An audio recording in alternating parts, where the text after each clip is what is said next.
Aventuras gráficas y el más allá. 3 formas de imaginar la muerte. Empecé a jugar aventuras gráficas siendo un niño. A principios y a mediados de los 90 no había la cantidad de estímulos ni de opciones que existen ahora. No había cientos de juegos nuevos cada mes. El género estrella era, sin duda, la aventura gráfica. Era el territorio donde vivían las grandes historias. Nombres como Sierra Online o LucasArts marcaban la época. Era sinónimo de misterio, humor, reto y narrativa cuidada. En casa teníamos un PC. Muchas tardes nos sentábamos mi hermano y yo delante de la pantalla, compartiendo teclado y ratón como si estuviéramos ante un portal a otro mundo. Un amigo de mi padre nos pasaba los disquetes con los juegos y las recomendaciones. Los domingos, cuando las familias se reunían para almorzar, el momento más esperado no era el almuerzo en sí, era preguntar por esa pista que nos desbloquearía el puzzle que nos tenía atascados. El resto de la mañana dejaba de importar.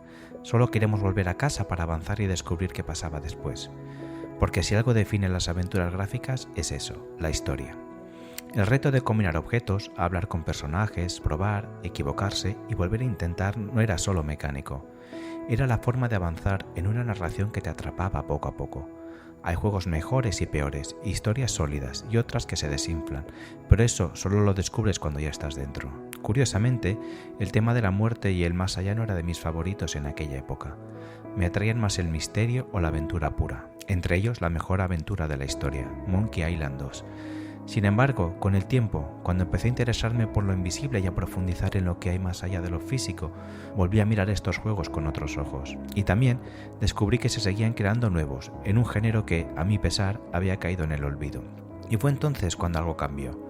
Empecé a fijarme como en algunas aventuras gráficas no solo contaban historias de piratas, detectives o misterios exóticos, sino que se atrevían a imaginar el más allá.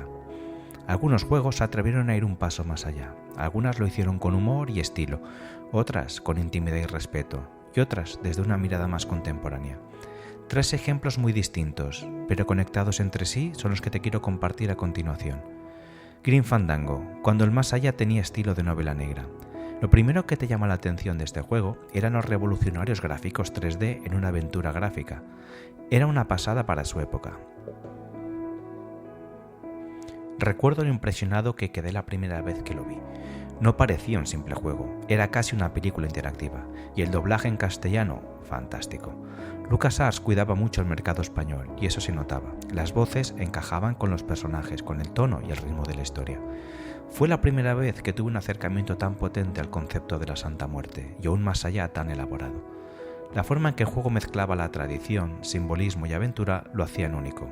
Al principio me descolocó un poco la mecánica del juego. El teclado gobernando los movimientos y el ratón era casi testimonial. No era el esquema point and click clásico al que estaba acostumbrado, pero enseguida te adaptabas, como si el propio universo del juego te invitase a pensar de otra manera. Lo que más me gustó fue la mezcla de tonos, el humor irreverente que se colaba entre escena y escena, los diálogos afilados como una buena novela de cine negro, ese aire de epopeya que acompañaba a Manny Calavera, un héroe tan excéntrico como entrañable. La misión de Manny, su viaje, sus tropiezos y sus descubrimientos tenía la densidad y el ritmo de una gran superproducción, y a pesar de lo temático del juego, era adictivo, querías avanzar, ver qué sucedía y ayudarlo a cumplir su objetivo. En Grim Fandango acompañamos a Manny Calavera, un agente en el mundo de los muertos que intenta redimir almas atascadas para ganar su propio descanso.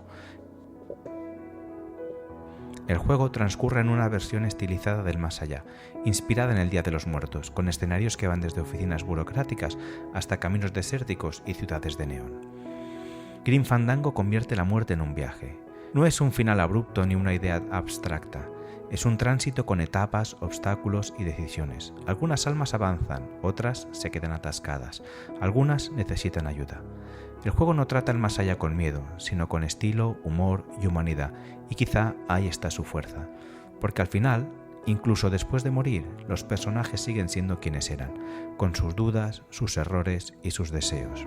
Y nosotros, resolviendo puzzles en ese mundo de calaveras y neón, aprendimos algo sencillo.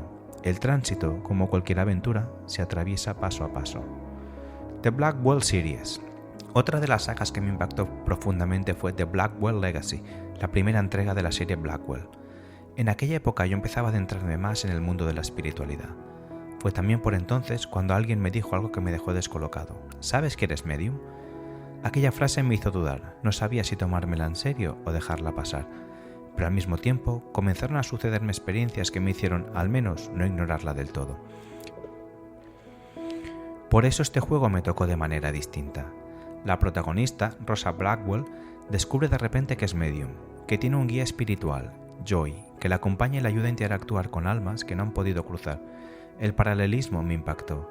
No era solo una historia interesante, había algo que me resonaba a otro nivel.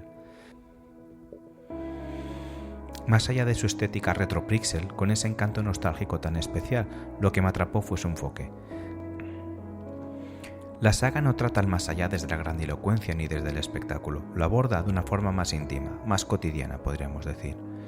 Aquí no hay un sistema burocrático como en Grim Fandango, hay personas, hay almas confundidas, hay asuntos pendientes, y hay una mediadora que intenta ayudar tanto a los muertos como a los vivos. Dentro de lo que permite la narrativa audiovisual, el juego intenta acercarse al tránsito con un tono más serio y respetuoso. No busca tanto la risa ni la comprensión. Aquí ya es una aventura épica, sin un acompañamiento. Y eso lo convirtió en algo diferente para mí en aquel momento. La saga completa está formada por 5 juegos: The Blackwell Legacy, Blackwell Unbound, Blackwell Convergence, Blackwell Deception y Blackwell Epiphany. A lo largo de estas entregas, la historia evoluciona y madura, profundizando tanto en los personajes como en el peso emocional de su misión. Una saga pequeña en producción, sí, pero grande en intención y en emoción, con momentos divertidos, otros tensos y algunos profundamente tristes, como la vida misma. Una breve reflexión. Si Grim Fandango convierte la muerte en un viaje, Blackwell la convierte en conversación. No habla tanto de un sistema ni de destinos finables, habla de escuchar, de cerrar asuntos, de acompañar. Y quizá ahí reside su fuerza, en recordarnos que, incluso ante el misterio más grande, lo que realmente importa sigue siendo lo humano. Shadows of the Afterland. Lo he terminado hace nada, y puedo decir que la historia me ha gustado mucho. De hecho, ha sido el motor para generar este artículo sobre aventuras gráficas y el más allá. Lo primero que me llamó la atención fue que se trata de una producción española. Siempre tiene algo especial jugar a una aventura gráfica hecha aquí, con sensibilidad propia, sin intentar copiar fórmulas extranjeras. Además, está ambientado en la época del franquismo, aunque sin referencias ideológicas ni políticas explícitas, lo que le da un contexto histórico reconocible pero sin convertirlo en un discurso. Ese fondo temporal aporta densidad, textura y realismo. Madrid, 1960. Pilar, una sirvienta, muere. Cuando llegas al más allá tiene su aspecto, pero hablas como Carolina, una policía del futuro. Posee a los vivos y viaja entre ambos mundos para descubrir qué se esconde detrás de un alma dividida entre 2 identidades en esta aventura gráfica. La historia mezcla investigación, memoria y tránsito espiritual sin perder nunca el tono de aventura clásica. Pero lo más interesante es cómo aborda el más allá. Habla de reencarnación, habla de cómo se fabrican almas, habla de ascensión, habla del tránsito. Es cierto que pasa un poco de puntillas por estos conceptos, no profundiza de forma académica ni los convierte en el eje central del discurso, pero están ahí, y las explicaciones, aunque breves, me parecen bastante acertadas dentro de la narrativa que construye. No intenta pontificar ni sentar cátedra, simplemente integra esos elementos de una forma orgánica. Me sorprendió especialmente un detalle curioso. Las almas no pueden cruzar por lugares donde hay pájaros. El sonido les molesta y no atraviesan esos espacios.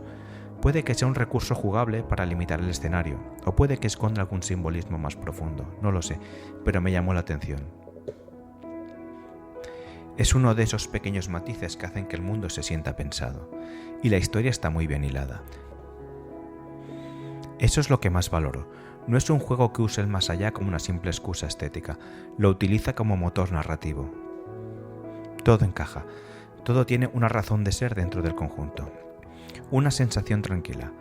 Al terminar Shadow of the Afterland me dejó una sensación tranquila. No es un juego que busque impactar con grandes revelaciones ni con discursos profundos, pero sí deja semillas, ideas que se quedan flotando después de apagar el ordenador. Reencarnación, ascensión, fabricación de almas, conceptos que hace años quizás solo hubiera visto como recursos narrativos y que hoy observo con otra mirada. Me resultó interesante comprobar cómo una aventura gráfica actual puede integrar estos temas con naturalidad, sin exagerarlos ni ridiculizarlos. Simplemente los coloca ahí, dentro de la historia, y deja que el jugador saque sus propias conclusiones. Y eso para mí tiene mucho valor. Porque al final no se trata solo de resolver puzzles o avanzar en una trama, se trata de cómo una historia puede tocar algo interno, aunque sea de forma sutil, y Shadows of the Afterland, a su manera tranquila y bien hilada, lo consigue. 3 formas de mirar el más allá. Revisando estos 3 juegos me doy cuenta que cada uno aborda la muerte desde diferentes ángulos.